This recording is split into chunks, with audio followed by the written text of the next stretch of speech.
Hey guys, welcome back. Happy Thursday. Today we're going to read another couple chapters out of Fuzzy Mud. I still don't have the actual physical book, so I'm still reading off my computer, off my Kindle Cloud Reader, but I should be getting the book here in the mail in a couple of days.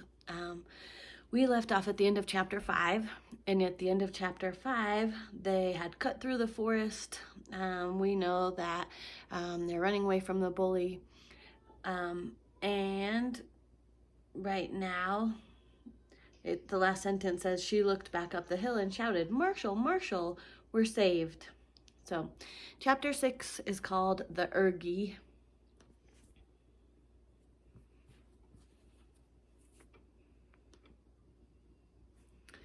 The following is another excerpt from the secret inquiry into Sunray Farm.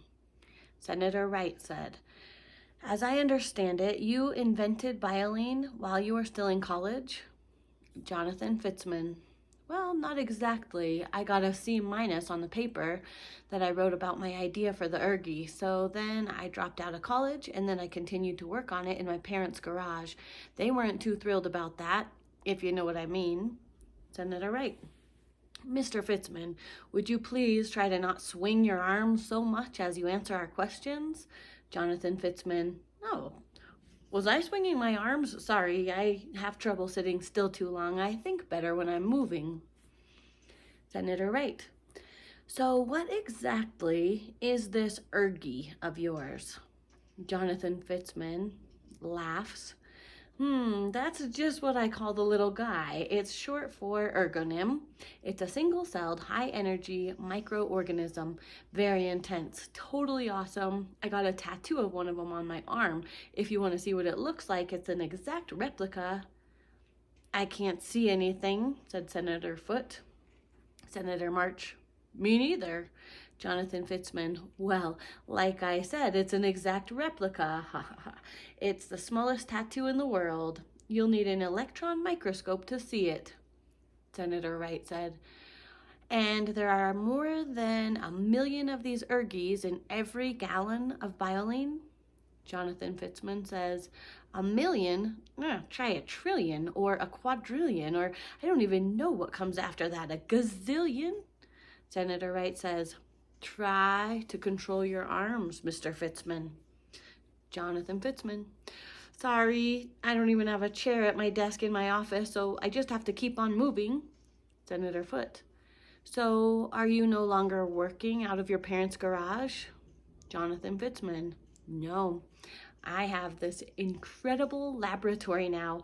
My biology professor might not have thought much about the ergie, but some other folks did. Some very rich ones." Senator Foote says, "How much does it cost Sunray Farm to produce 1 gallon of bioline?" Jonathan Fitzman: I'm not the business guy. I'm the, what do you call it? I'm the guy who thinks up all the figures and about how to do it. But I'd say the first gallon cost us somewhere around $500 million. Senator Wright said, $500 million. And what about the second gallon? Jonathan Fitzman says, about 19 cents. That's the end of chapter 6. We're going to move on to chapter 7.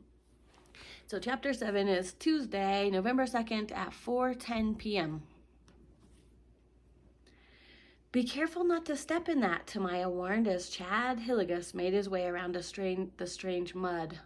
"What do you think all that weird fuzzy stuff is?" she asked. She might as well have been speaking a foreign language, the way that Chad looked at her. He spit on the ground, and then he looked her in the eye and he demanded, "Where's Marshall?" His tone was nasty, but Chad was her only hope, so she had to be nice to him. He's climbing up on a ledge, trying to find the way back home. We got lost. When I heard you coming, at first I thought you might have been that crazy hermit that you were telling me about, but then I saw your blue sweater, so..." She shrugged and smiled. Chad spit on the ground again, and then he walked past her, heading after Marshall. He stopped as Marshall appeared from around the side of the hill. Marshall hesitated just a second when he saw Chad, but then he continued on down as if nothing were the matter. "Hey, Chad," he said. So if you remember, the whole reason they went through the forest was to get away from Chad, who was the bully and was threatening to beat up Marshall. And now Chad is there. Tamaya doesn't know that he was bullying Marshall. Tamaya sensed that something was wrong. She could hear it in Marshall's voice. "I waited for you," Chad said. "I know," Marshall said. "I was on my way there, but then Tamaya said that she knew a shortcut through the woods. What was I supposed to do? I mean, I have to walk home with her." "My mom won't let me walk home alone," Tamaya explained. Chad glanced at her and then turned back to Marshall. "You're trying to make me feel like a fool, just standing there on the corner waiting for you." "No." Chad stepped towards him and then pushed him backwards. "You think I'm a fool, don't you?" Marshall regained his balance. "No." And then, with a sudden ferocity, Chad lunged at him. He slugged Marshall in the face and then in the side of the neck. Tamaya screamed. Marshall tried to protect himself, but Chad hit him twice more, and then he grabbed him by the head and he threw him onto the ground. "Leave him alone," Tamaya shouted. Chad glared at her. "You're next, Tamaya," he said. Marshall tried to get up, but Chad's knee caught him in the side of the head, knocking him down again. Tamaya just didn't even really think. She just reacted. She reached into the fuzzy mud with her hand and she grabbed a handful of the thick and gooey mud, and then she ran at Chad, and as he turns towards her, she shoved it right into his face. He lunged at her, but she was too quick, stepping to the side. Chad stumbled past her and then bent over, and he covered his face with his hands. For a moment, Tamaya was too scared to move. Marshall scrambled to his feet. He grabbed both backpacks and he shouted, "Run!"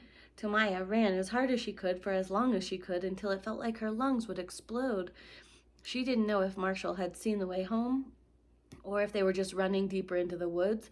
She didn't care, just so long as she got away from Chad. She was still running when her foot caught a tangle of vines, and the next thing she knew, she was sprawled across the dirt. Her heart pounded and her hands stung from the fall. She took several long, deep breaths as she tried to make herself get back up, but she just didn't have any strength left. She was afraid to look behind her. Marshall had stopped running after he had heard her go down. She saw him heading back towards her, still holding both backpacks. She could tell from the way that he walked that Chad must not have been too close. She turned. Chad was nowhere to be seen. She pushed herself up to a sitting position as Marshall approached. "You okay?" "I think so." Her knees were scraped and bloody, and her left wrist hurt from where she had fallen, but she didn't think there was anything seriously wrong. Besides, Marshall was a lot worse. Dried blood and snot was caked beneath his nose. Sweat dripped off his face. "You think he's still coming?" she asked him.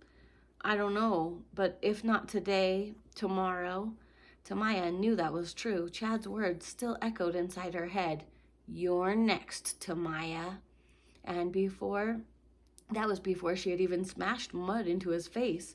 She got back up onto her feet and she took her backpack from Marshall, and they continued walking the way that they had been going. "Is this the way?" she asked. "Were you able to see anything from the ledge?" "No, not really," said Marshall.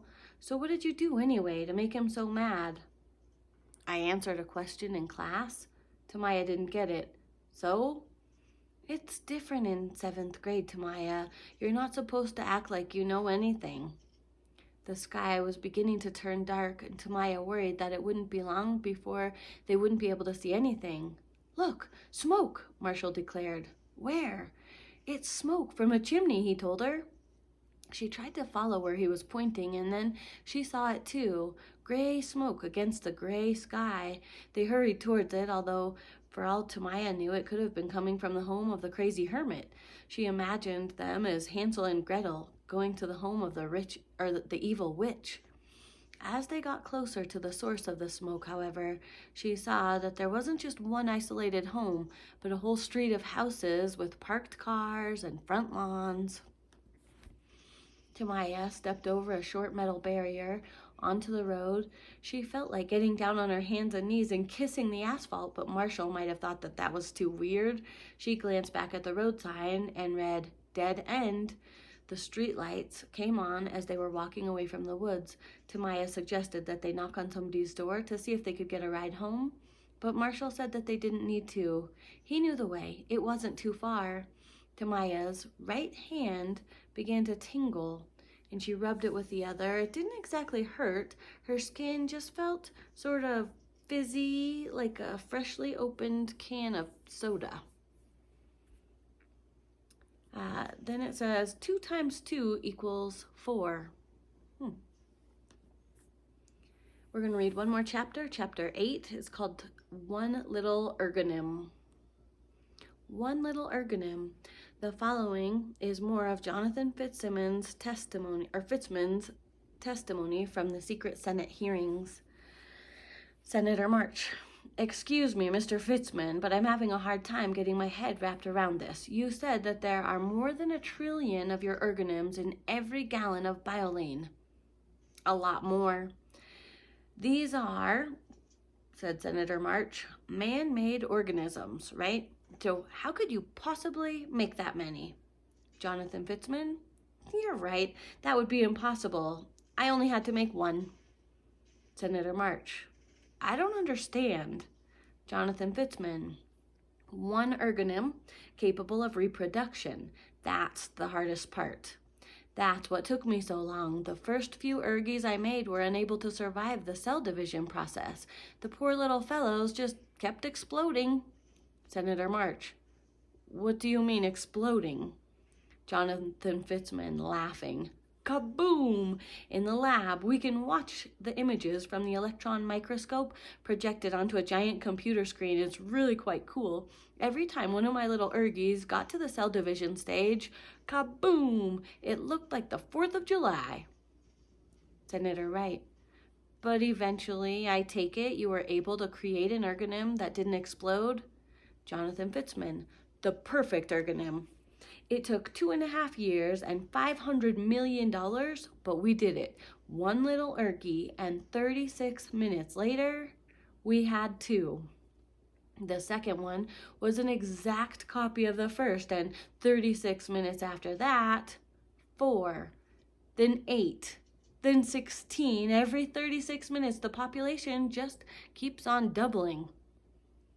Senator March, even so, to get to the trillions of ergies you need for just 1 gallon of bioline, it would take years. Jonathan Fitzman, no, not at all. Do the math. In 12 hours, we had more than 1 million of the little guys, and by the next afternoon, more than 1 trillion.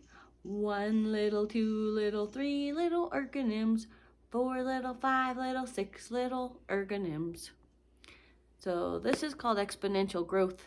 And he's using these as gasoline, as a clean alternative to gasoline, even though they're living. We'll start with chapter 9. I don't think you can see that. Chapter 9 tomorrow.